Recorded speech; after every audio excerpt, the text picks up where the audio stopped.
Wewe ni Mungu mwema, tena ni mwaminifu. Asante kwa wema wako na uaminifu wako.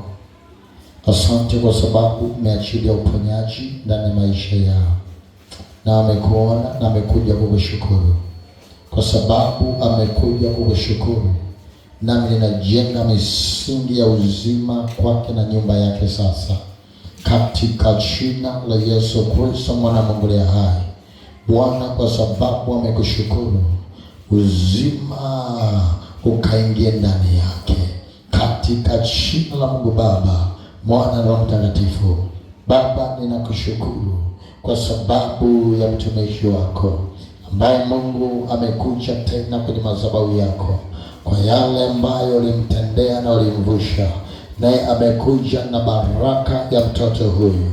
Baba, ninatamka neema, ninatamka baraka juu yake, nami ninamtamkia mtoto huyu sasa akakue kwa kumpendeza Mungu pamoja na wanadamu, wala pasiwepo roho zozote ndani ya maisha yake, bali neema ya Mungu ikamwatamie, bali baraka ya Mungu ikamwatamie.